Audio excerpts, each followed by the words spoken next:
So we're gathered tonight in both celebration and to support Public Advocates' mission, which is to challenge the systemic causes of poverty and discrimination. And we're here because each and every one of us in our own way is deeply committed to finding solutions to society's most pressing social problems, be they in public education or housing, the environment, and many other important areas of life.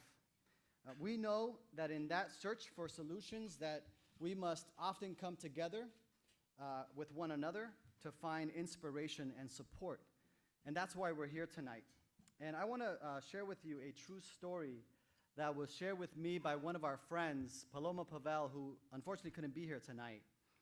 But she told me about the time that she was living near the border of Guatemala and Belize. And she was working as an apprentice to a Mayan healer, Don Eligio Panti. And together they would go on walks in the jungle and they would gather medicinal plants. On one of these walks, as Paloma was turning a corner, she reached up to grab a branch for support when suddenly Don Eligio screamed, "Cuidado, be careful," and he pulled her back. And he explained, "My child, the branch that you were about to grab is from a tree that is known for its poisonous resin. It's so poisonous that if you touch it, it'll eat through your flesh and stop only at bone." And as she took in those words, he began to look around on the ground, around the tree at the nearby plants and bushes, until he came back with a root in his hand and he said, "My dear child, in our jungle there are many plants that are good for you and that will bring you health. And there are those that will bring you illness. But nature has a rule. Wherever there is poison, the antidote is always nearby. Within 4 feet," he said. You see, the root that he held in his hand, when turned into a tea and ingested, it would counteract the effect of the poison. The antidote is always near, he repeated. You don't have to look far. You just need to know where to look. Now, as I reflect on his words, it makes perfect sense because all life, whether it's plants or animals, they must learn to survive in the proximity of harm. If it's a plant, it will adapt. If it's an animal, it will develop defenses, including antibodies, because for there to be an equilibrium in nature, a harmony in the presence of poison, the surrounding life must learn to develop within itself the very properties to counteract that harm. In other words, they must learn to resist.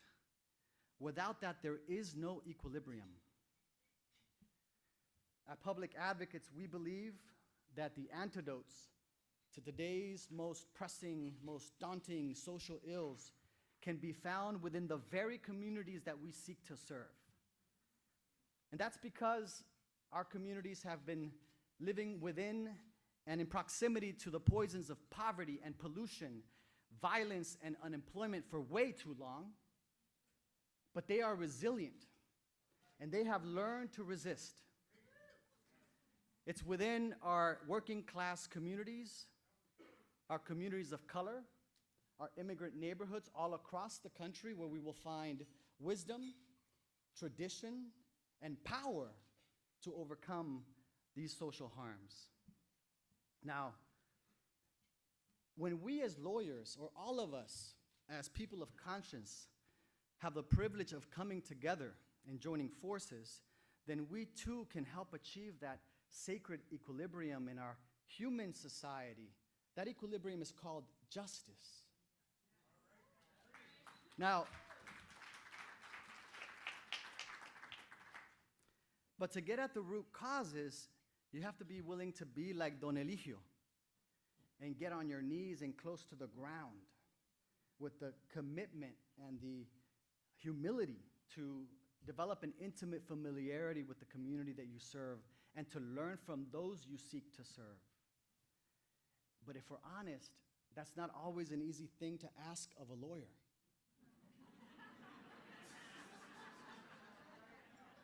And I include civil rights lawyers. Because we are too accustomed to being the gatekeepers of the justice system, and we're accustomed to relationships with clients that are all too often transactional, not transformational. And that's why we need a people's law firm like Public Advocates.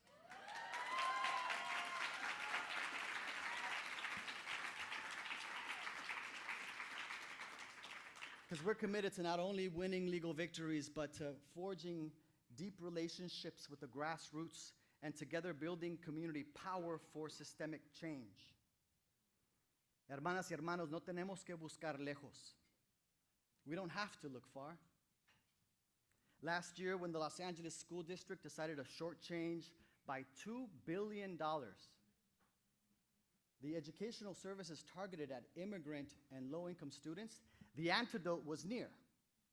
Right there was Señora Reina Frias, a mother of 2 English learners ready to take up the fight, and with her, the powerful community coalition of South Los Angeles. And together with our friends at Covington and Burling and the ACLU, we are suing the district to win those $2 billion back for our children.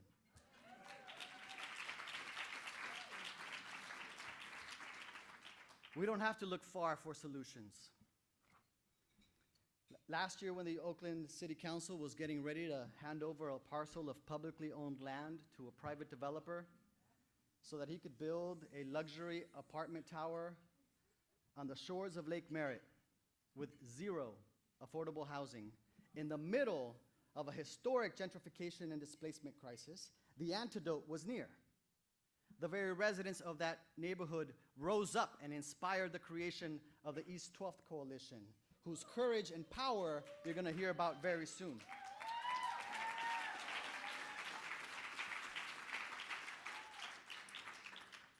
Brothers and sisters, we don't have to look far. We just need to know where to look. And that includes turning to one another tonight, because within 4 feet of any one of us could be that person that can help us right a wrong. And that's why for 45 years, it's been an honor and a privilege whenever our community partners turn to us or place their trust in us to help them and to help one another achieve results. Because Public Advocates has never been far. To the contrary, thanks to your support as donors, as pro bono counsel, as institutional funders, as community allies, this people's law firm is always ready to join forces and to make rights real.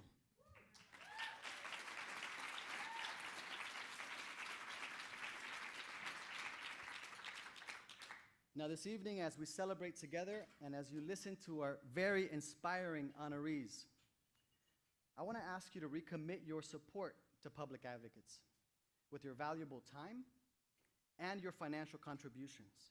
And I just heard that we're also accepting Warriors tickets as payment. I know some of our staff would rather be within 4 feet of Mr. Curry than 4 feet of me. What's important is that you support in whatever way honors you. And each and every one of us needs to do something to make sure that this law firm can be here for generations to come. So I thank you for celebrating with us tonight.